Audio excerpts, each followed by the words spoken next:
I love how Razorfist puts it. The mugshot, which was heard around the world. You guys should realize that what you're looking at when you're seeing Trump's mugshot, you're looking at history. Unironically, this is the first U.S. president to get indicted, but he is also the first U.S. president to get a mugshot. So this is going to be in the history books. It's quite possible that your grandchildren will learn about this. They will see like Donald Trump's mugshot in the history books. It's also interesting, like if he actually goes to prison, even for a little bit, the Secret Service will have to go to prison as well. Like we already discussed this, but the law states that wherever the president goes, the Secret Service goes with him. Now, when they made the law, they didn't separate the possibility of like the president going to prison. Obviously, they may not be in the same cell with him, but I'm pretty sure like the jail will have to make accommodations somehow. So that's an interesting thing. Now, obviously, if they pass a law that states the Secret Service doesn't have to go with him to prison, then that will change. But right now, and by the way, like the Republicans may not even want to pass something like that. So it's going to be an interesting legal conundrum. What is for sure, though, is that this is the most expensive mugshot in the history of the United States. I mean, only if you look at the campaign donations that he got after the mugshot was released. I mean, they increased significantly, much like his poll numbers. It is quite bizarre to notice that in the United States, this is how they're campaigning now. The speeches don't matter. You notice the massive difference between Trump talking to Tucker Carlson on Twitter and Fox News. And I am aware that Twitter is inflating the numbers. Like Twitter believes that if you look at their video for 2 seconds, that's a view. Then again, you have television sets in bars and in restaurants and in airports and train stations, and those are also counted as audience. But still, I do think like more people tuned in to listen to President Donald Trump than they looked at Fox News's debate. And like my point is that it's not about debates anymore. It's literally like this is the campaigning.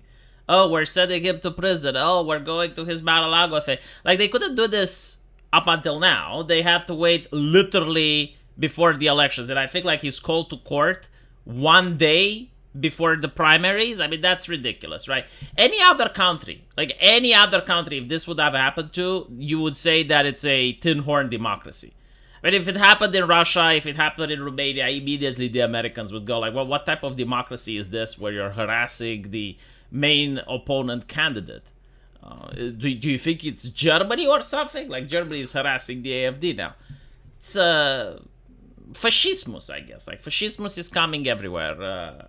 Authoritarian democracies imposed by force, where you have to persecute the opposition in order to safeguard democracy. Yes, but it's not just Trump that's actually being persecuted. Like almost everyone associated with him. I think like even his lawyers, Giuliano, like all of them were paid visits by the DOJ. The trust that the American public has in the institution is eroded probably for the next couple of years. This is the biggest harm to your democracy that has ever been done. And I don't know how people are going to get it back. I mean, it's so obvious, you get to see people on the left like Hunter Biden's son, and even Biden himself, like being under so many accusations and nothing is happening. And meanwhile, all the right-wingers are being persecuted. I mean, even O'Keefe from Project Veritas is being persecuted right before the election. I mean, sure, coincidences. Yeah, it's interesting how the Democrats don't get persecuted before the elections, but it is what it is, and especially it's not just this. The other scandal, which has to do with the Hunter Biden laptop, like apparently the FBI knew that it was legit. They knew that the information is true, and yet they pressured social media in order to censor it and to cancel it. Like, how is that anything but partisanship? It's just so obvious at this point that, as I said, I don't know like how Americans are going to regain trust in their institutions, especially like right-wingers don't have trust in the institutions anymore. Media has lost a lot of trust after the pandemic as well. So, still, what's interesting is that if they do actually arrest Donald Trump, if they manage to imprison him, there have been cases in the United States where there have been cases in the United States where candidates have gone for presidency from within the prison. So I think it was like 2 candidates. They ran their presidency campaign from within the prison, so it's possible. I do see that every time they give another accusation to Trump, he rises in the polls. There were people that came out and they said that they would never have considered voting for Donald Trump, but after seeing this level of persecution, they are more determined than ever in order to vote for him. So I think they're going to probably stop with this shit.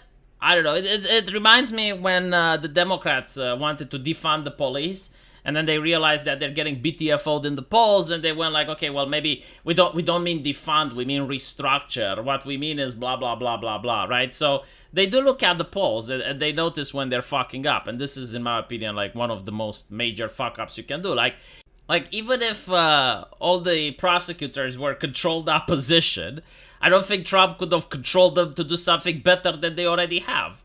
I'm going to start believing in conspiracy theories that they're on the payroll of Donald Trump. Like, there's no way. Like, look at the polling. This push dropped up in the polling so fucking much. Like, nothing he could have possibly done by himself. The memes that are coming out, Jesus Christ. Like, all of this is serving him very well. So, yeah, they definitely energized this base. I don't think like he's actually going to go to prison, and from what I've seen, it may even be unconstitutional. People are claiming that you can't trial a person for the same thing twice, right? I mean, you guys know that, but apparently they considered that the Senate hearings during the impeachment, they considered that that was his trial. So what they're doing now is unconstitutional. I don't know. I'm not an expert in American law. But yeah, I mean, they are trying to bring the same accusation twice. It is what it is. I don't know. It's a joke, though. You know, like, presidential campaigns should be about debates.